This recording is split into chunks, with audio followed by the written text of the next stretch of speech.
Good afternoon. This is the Tuesday of Thanksgiving week, and we are here with another episode of Talking About the Congo. And today we want to talk about food insecurity, which is a big issue here in the United States on this day. I saw a food line that was stretched out only a couple blocks from my house, and I was really surprised at that. So not only here in the United States is something new, but around the world is something new. So at this time, when we're talking about what we're going to have in the next couple of days, turkeys, chicken, all those different apple pies, potato pies, pumpkin pies, the big thought is on food. A lot of us is going to have too much, but a lot of us are going to have not enough. And so, what we want to talk about is how that food insecurity affects countries like the Congo. The price of food is one determinant of whether you have food.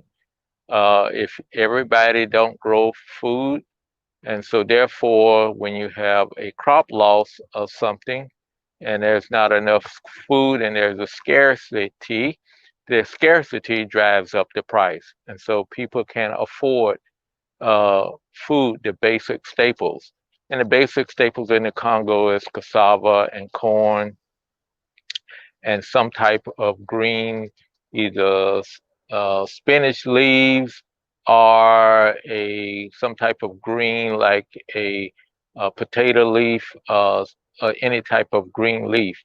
So that is the staple that they have.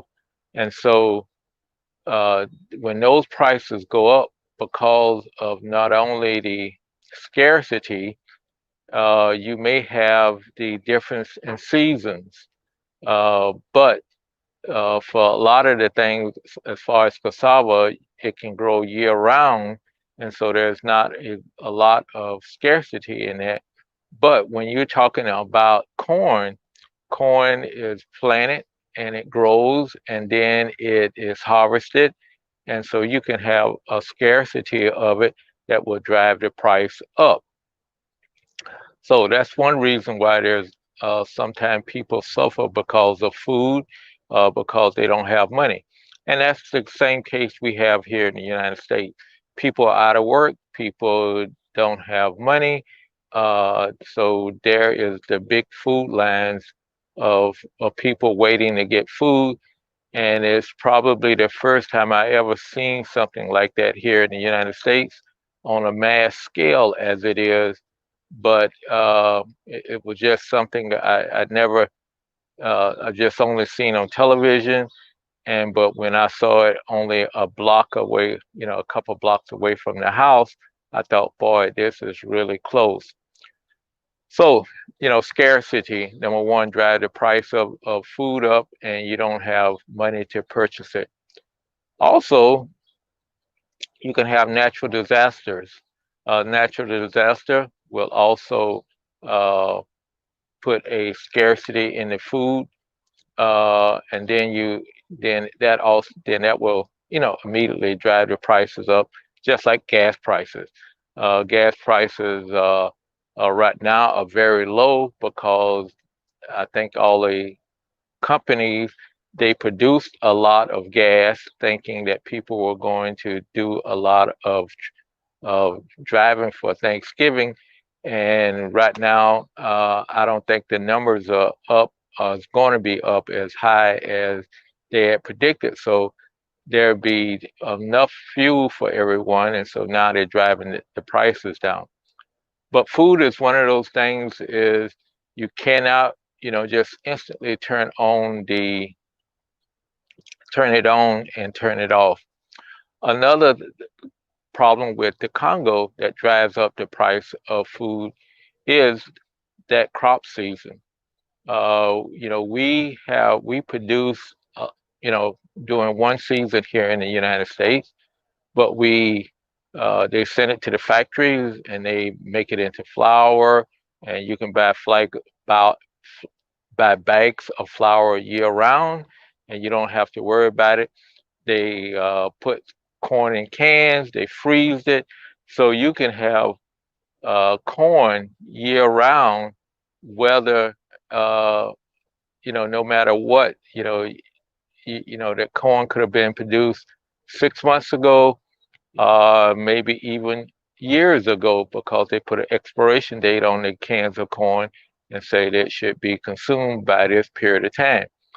But when you don't do that in the Congo, you really uh, basing everything on taking it out of the field, taking it home, and either eating it at that time or maybe saving up a little bit. And you don't save it that long, but you may save some for the next day, maybe some for the next week at the most, because you have rodents will eat the food, and then you'll be without food. So one of the things that I'm gonna be looking at again is how to get farmers in the Congo to be able to save corn and peas and things.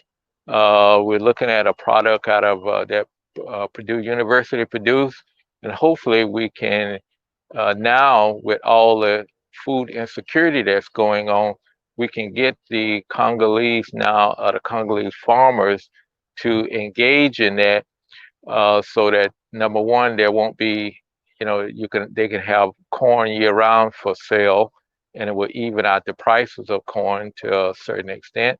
But also, it would allow them to make more money when throughout the year, because at certain times after the corn is produced, the price of corn, just like I was just mentioning about the price of gas, goes down. The price of corn goes down, and they don't make as much money. And but then there's a abundance of corn, and they just can't sell it. They can't sell it because everybody has corn. People in their little small gardens, people everywhere would have corn, and so they make less money because of the abundance. But if they are able to spread that out, they probably could make a more stable living income throughout the year, and they can be able to plan on doing some things that they normally would not be able to do because they do have that stability of corn.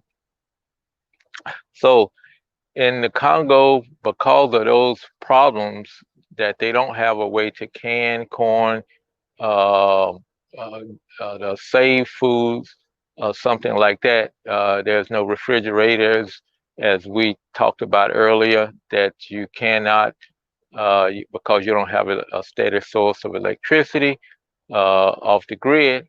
You don't have refrigerators or freezers that you can uh, put food into to save it. So even with meats, they kill the animal in the morning and they have it for sale in the afternoon, and people buy it and immediately cook it and things like that. So that's kind of a little different from the only different. It's a little different than we have here in the United States, where we have an abundance of food, uh, but we do not have the money to pay for it. People don't have money to pay for it, and so that is causing a problem. So that I just want to explain that a little bit because I know food is on a lot of people's mind. Some people have food and thinking about a big Thanksgiving dinners and gatherings, hopefully smaller gatherings. But also, there are some going to be some people who don't have money to buy the food that they want to buy, but it is available, but it's not available. I mean, not they just don't have the money, and that's the reason why you see a lot of food banks now distributing food so that people can have it because it is available. It's just a matter of being able to purchase the food to be given away. So we are blessed from that standpoint if people can get food. But in the Congo, where there is no food banks. If the food is not available, it's just not available. And if they don't have money because the prices went up, then they're out of luck on that situation. So so please think about your fellow man, both here and around the world, as we take partake of this American holiday in a couple of days, where in the Congo there is no Thanksgiving, and maybe tomorrow I will show you how we have celebrated Thanksgiving when I've been over there with the Americans that's there. So thank you so much for stopping by, and whether you're seeing this on a replay or whether you're here in while it's going on. As a matter of fact, let me check that to see if there's any comments. There's no comments, so, but thank you all for being here. There are some people online, so thank you for stopping by, and we hope that you have a safe rest of the week and have a blessed Thanksgiving, but also take care of yourself and take care of your family and be safe. Wear your mask, socially distance, have some smaller gatherings, but they can be just as festive.